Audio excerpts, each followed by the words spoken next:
back. Siddharth Vora from PL Asset Management is joining in now to take the market conversation forward. Siddharth, good morning. Thank you for joining in. We're on the cusp of yet another earnings season, starting off with TCS tomorrow. So do you expect any fireworks this time around from the IT sector, at least as a positive surprise more than anything else? Is there a specific segment within this IT space that you're watching out for this time around? So I think the only firework we do expect from IT this time is no negative surprises, and I think that will be enough to keep the sector in check, avoid any major correction, and continue the gradual build up and accumulation that's been happening in the IT sector.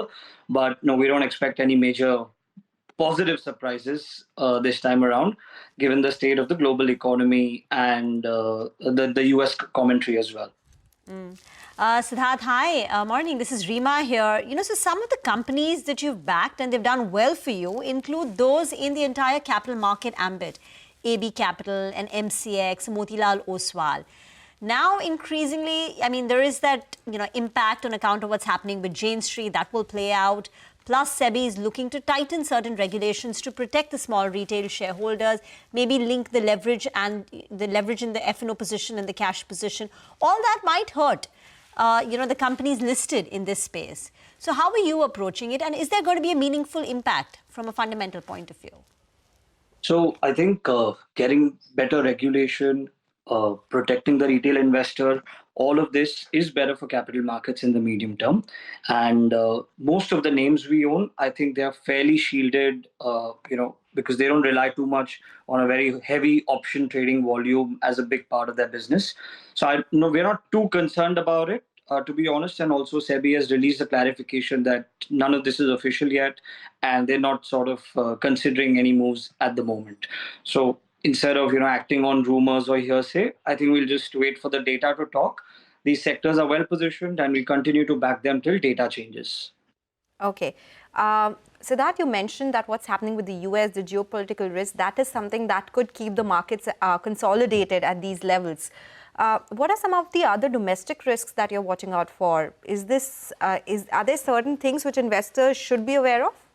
So I think the only domestic risk right now is that the valuations are not very lucrative, which means that any upside will be capped to a certain extent. The good thing about the Indian market is that it's now, after almost 8-10 months, it's become a buy on dip market yet again, as opposed to a sell on rise market, which it was before.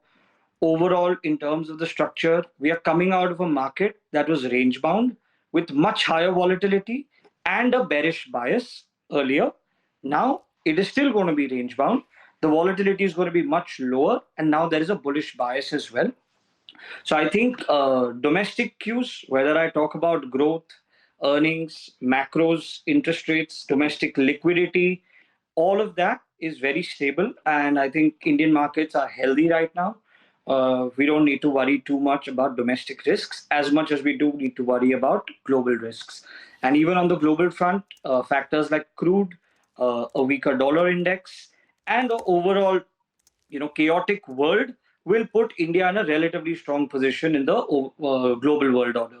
So I don't think we have too much to worry about. We just shouldn't expect a runaway rally from here.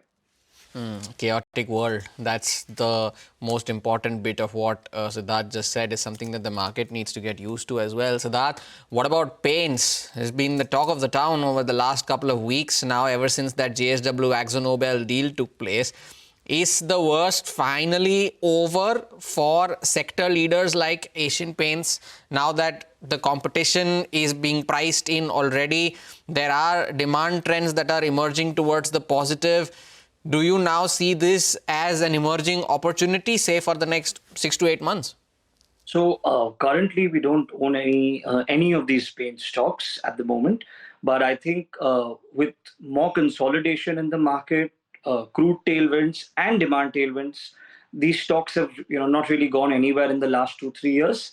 One could expect a 15-18% sort of recovery rally in these. And structurally, of course, if you take a much longer view, the company that is going to be better managed, that is going to be able to hold margins and distribution better, will likely outperform. But right now, it's still not a very exciting space for us to participate in. So we're staying out of it.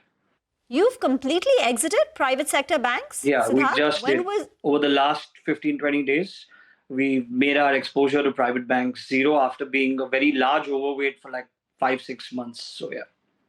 And is this just a tactical trade for you, and what drove that decision? So, I think our quantitative models make all the decision of which stocks get what ranks based on the different factors that are given importance in the current market setup. But if I have to try to explain it with an economic or fundamental rationale, I believe these stocks have done well. There are no fundamental triggers left ahead. I think we've seen a couple of rate cuts. The whole cycle for repricing loans and repricing liabilities, it will take some time. And given that the market is finally transitioning from a low volatility, high quality defensive market to a slightly higher beta market where growth is coming back, where momentum is coming back, these stocks didn't make it, to the top of the quant models, and therefore we exited the whole sector because the sector is now no more in the top pecking order. Okay, so Siddharth, with some of the small caps or some of these sectors which are high growth sectors, but because of higher valuations, we could see a lot of sell-off in them come back in this list. What's your take on small caps and mid caps per se? You do have around 40% mid caps in your portfolio. Small Right. caps are though 12.5%. Right. What's your take here? So I think from a valuation standpoint, it's very clear that large caps are the best positioned. I think that's that's a consensus view now. Small caps are still trading at very, very rich premiums compared to historic cycles, compared to the historic rolling return averages. So I think whether I look at a price to book measure, a price to earnings measure, a rolling return measure, in all the metrics, small caps are much more expensive than mid caps. Mid caps still have a 20% discount compared to small caps and therefore some more comfort. And in our current portfolio positioning, I think 80% is large and mid. And even within mid, it's almost large capish mid caps. So very large mid caps. So I think we will continue to stay polarized towards a higher market cap average in this market setup because there's no clarity as such. And it's going to be a range bound market. And we rather manage our risk and gain some alpha on the way than take a lot of risk in this market. It's not a very high risk market condition for us to participate in right now. So would that 8% cash level that you currently have, Siddharth, remain at 8%? Would you want to deploy it somewhere, since you mentioned that it's not a market you would want to participate in? But is there a sector you would want to put money to work right now, or would you wait for a better entry point? And if so, which are those sectors? So we've created this cash, mainly from exiting some of our private bank holdings. We do have a very high financial allocation still, across insurance, capital markets, a couple of NBFCs still.